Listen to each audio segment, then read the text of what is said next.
Frenkie de Jong dikabarkan telah memutuskan untuk bertahan di Barcelona, dan kini tengah memulai pembicaraan perpanjangan kontrak dengan klub. Keputusan ini tentu menjadi pukulan berat bagi Manchester United, yang sudah lama memendam minat untuk mendatangkan gelandang asal Belanda tersebut ke Old Trafford. Bahkan, United baru-baru ini sempat menawarkan 55 juta pounds untuk mendatangkannya. Namun tawaran tersebut ditolak oleh Barcelona.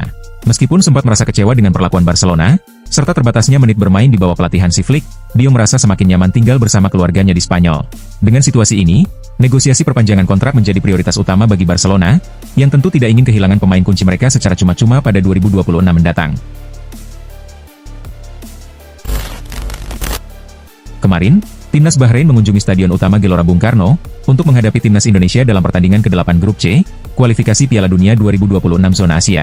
Dalam laga tersebut, Bahrain harus menelan kekalahan pahit. Gol tunggal dari Ule Romeni pada menit ke-24 memastikan kemenangan bagi skuad Garuda yang meraih 3 poin penting dalam pertandingan ini. Pelatih Bahrain, Dragan Talajic, menyatakan bahwa kekalahan ini sangat menyakitkan bagi timnya, karena ia merasa Bahrain seharusnya dapat meraih hasil yang lebih baik. Talajic juga menambahkan bahwa gol kemenangan Indonesia seharusnya tidak terjadi, karena timnya lengah saat itu, yang membuat mereka kebobolan. Kami kalah hari ini, karena satu kesalahan dari kami yang menyebabkan gol tersebut tercipta. Saya sangat menyesali kesalahan itu, ujar Talajic dengan kecewa. Ademola Lookman kini menjadi incaran banyak klub top Eropa, berkat kontribusinya yang mengesankan, dengan mencetak 13 gol dan menyumbang 5 assist sepanjang musim ini bersama Atalanta. Berkat penampilan apiknya, Lookman telah menarik perhatian sejumlah klub besar, termasuk Barcelona yang serius ingin mendatangkannya. Namun, meski Barcelona menunjukkan minat yang besar, Lookman dilaporkan lebih cenderung memilih untuk kembali ke Premier League, di mana klub-klub besar seperti Arsenal, Chelsea, Manchester United, dan Liverpool juga tengah mengincarnya. Sementara itu, Atalanta sendiri kabarnya membandrol harga sang pemain sekitar 65 juta euro, yang semakin memanaskan persaingan transfer di bursa musim panas mendatang. Harga tersebut tentu menjadi tantangan tersendiri bagi klub-klub peminat, yang harus bersaing ketat untuk mendapatkan tanda tangan Lookman. Juventus kini harus menghadapi konsekuensi finansial yang cukup besar, setelah memecat pelatih Thiago Motta. Pemecatan ini diperkirakan akan menelan biaya sekitar 15 juta euro, yang tentunya memberikan dampak signifikan pada anggaran keuangan klub. Dengan kondisi keuangan yang semakin tertekan, Juventus kini berada dalam posisi yang sulit, dan harus mencari tambahan dana sebelum akhir Juni, untuk menutupi kerugian tersebut.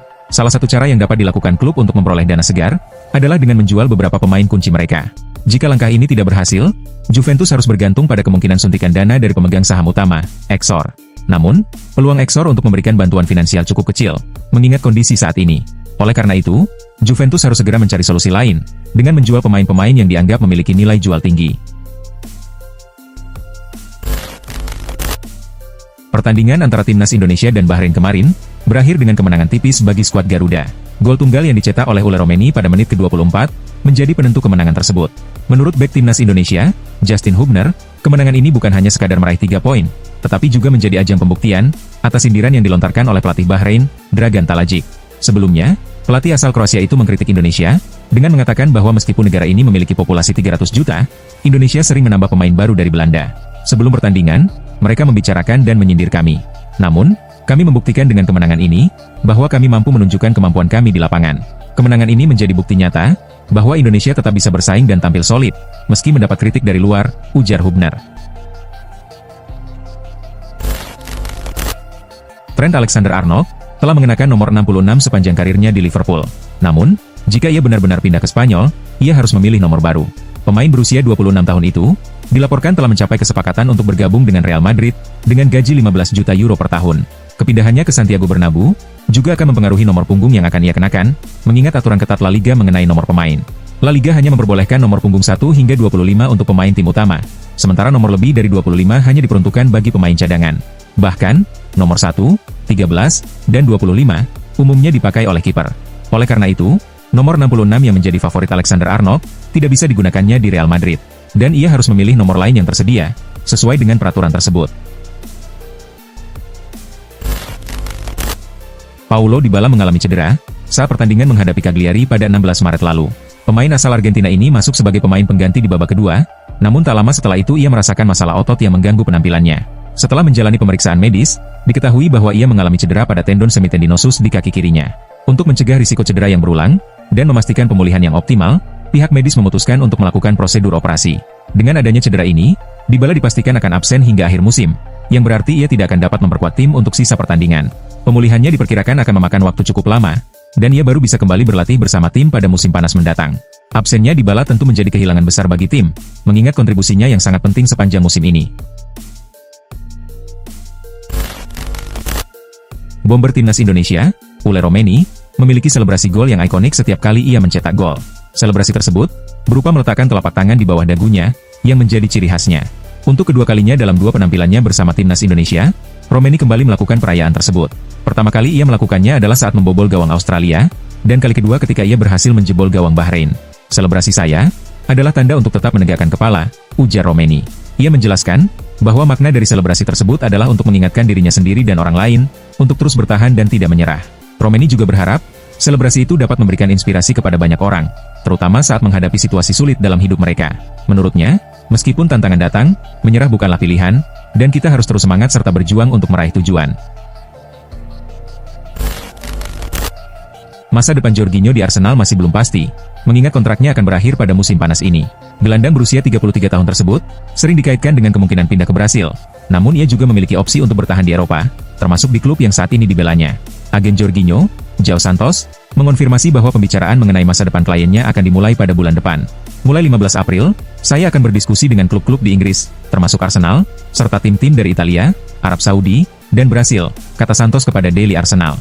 Pemain internasional Italia ini bisa saja menandatangani kontrak dengan klub dari luar Inggris kapan saja, namun jika ia ingin tetap berada di Premier League, ia harus menunggu hingga kontraknya dengan Arsenal berakhir, sebelum mengonfirmasi kepindahannya.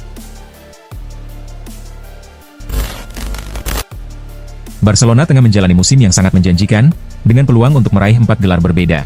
Setelah sukses meraih trofi Supercopa de España, tim yang dipimpin oleh Hansi Flick ini masih aktif bersaing di 3 kompetisi lainnya. Dani Olmo, gelandang kreatif Barcelona yang dikenal dengan kemampuan teknisnya, mengungkapkan keyakinannya bahwa timnya mampu meraih kesuksesan di semua ajang yang masih berlangsung. Dalam sebuah acara yang diadakan baru-baru ini, Olmo juga berbicara tentang ambisi Barcelona di Liga Champions. Bahkan, ia membayangkan kemungkinan adanya final yang sangat epik melawan rival bebuyutannya, Real Madrid. Saya datang ke sini untuk menang, dan saya yakin kami memiliki tim yang bisa meraih semua gelar. Kami masih bersaing di semua kompetisi. Tujuan utama tim adalah meraih kemenangan. Target kami adalah memenangkan semuanya, ujar Olmo. Alejandro Garnacho mendapat peringatan keras terkait performanya di Manchester United. Pemain sayap muda ini dianggap belum menunjukkan perkembangan yang memadai, dan dikritik karena terlalu fokus pada idola seperti Cristiano Ronaldo, daripada berusaha meningkatkan kualitas permainannya. Paul Parker, mantan bek Manchester United, berpendapat bahwa Garnacho masih menunjukkan sikap yang kurang dewasa, dan terlalu terobsesi untuk meniru Ronaldo. Kita tidak bisa terus-menerus mengatakan Garnacho masih muda. Dalam sepak bola, dia sudah tidak lagi dianggap muda. Dia akan berusia 21 tahun pada musim panas ini, dan sebelum dia sadar, dia akan berusia 30. Dia harus menyadari hal itu, dan mulai meningkatkan penampilannya, ujar Parker. Parker juga menambahkan, bahwa Garnacho belum menunjukkan kedewasaan, baik di dalam maupun di luar lapangan. Dan dia harus segera menerima kenyataan, bahwa menjadi penerus Ronaldo adalah tugas yang sangat berat. Barcelona akhirnya mendapatkan kepastian mengenai waktu untuk kembali ke Camp Nou, setelah hampir 2 tahun bermain di Estadi Olympique Luis Companys. Rencana terbaru yang diungkapkan oleh klub, menargetkan tim utama bisa kembali ke markas kebanggaan mereka pada bulan September 2025. Beberapa kali, jadwal kepulangan sempat tertunda akibat berbagai kendala dalam proses konstruksi, yang membutuhkan perhatian lebih. Namun saat ini, klub merasa yakin bahwa musim depan akan menjadi waktu yang tepat untuk kembali ke stadion mereka, yang telah lama menjadi simbol kebesaran Barcelona. Kepulangan tersebut akan dimulai dengan pertandingan Joan Gamper Trophy, yang menjadi pembuka musim bagi Barcelona. Klub ingin merayakan momen istimewa ini di rumah mereka sendiri, setelah 2 tahun bermain di stadion sementara, dan memastikan bahwa para penggemar dapat merasakan kebanggaan yang sama seperti sebelum stadion mereka menjalani renovasi besar. Davide Fratesi dikabarkan tengah mempertimbangkan untuk meninggalkan San Siro, terutama setelah kesulitan mendapatkan waktu bermain yang konsisten di bawah asuhan Simone Inzaghi. Meskipun Tottenham Hotspur tertarik untuk merekrutnya, hubungan Fratesi yang erat dengan AS Roma membuatnya lebih cenderung untuk kembali ke klub masa kecilnya. Selain Roma, Napoli juga dapat memiliki keuntungan dalam persaingan ini. Menurut Tuttosport, Inter Milan mungkin akan memprioritaskan negosiasi dengan Napoli, jika mereka bersedia menyertakan Giacomo Raspadori dalam kesepakatan.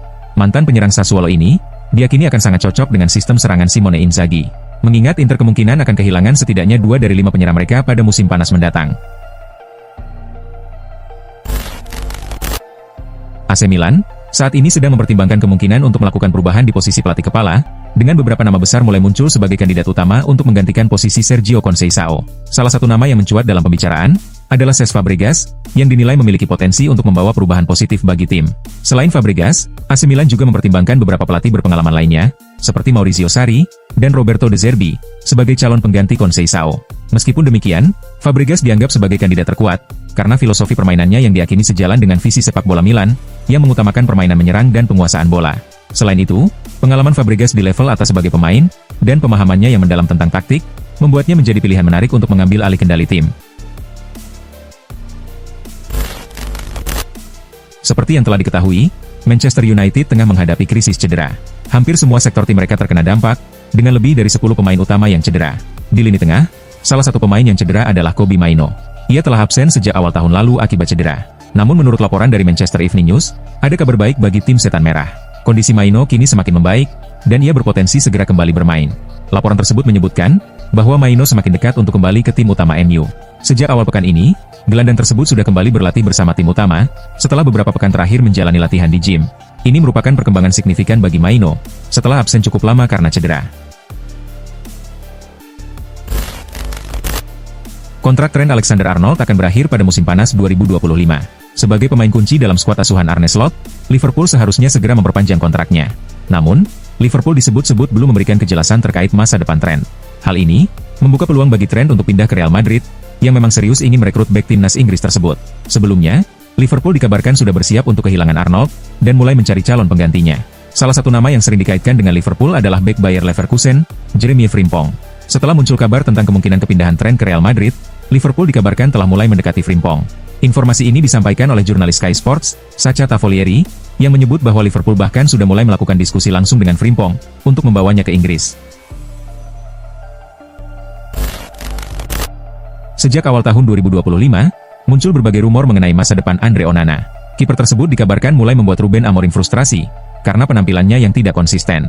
Pelatih asal Portugal itu dilaporkan berencana untuk menjual Onana pada musim panas mendatang, dengan kemungkinan besar menuju Arab Saudi. Namun, laporan terbaru dari Spazio Milan menyebutkan, bahwa Onana berpotensi kembali ke Italia, karena AC Milan tertarik untuk merekrutnya. Menurut laporan tersebut, Milan melihat Onana sebagai calon pengganti Mike Maignan. Meskipun Maignan masih menjadi pilihan utama di bawah Mister gawang Rossoneri, kontraknya yang akan berakhir pada 2026 belum diperpanjang, yang membuat Milan mulai mencari kiper baru, dengan Onana masuk dalam incaran mereka. Rodrigo menunjukkan performa gemilang bersama Real Madrid pada musim ini, setelah melewati tahun yang sulit pada 2024. Meskipun harus beradaptasi dengan kehadiran Kylian Mbappe, ia tetap menjadi pemain penting bagi Ancelotti, terutama di Liga Champions.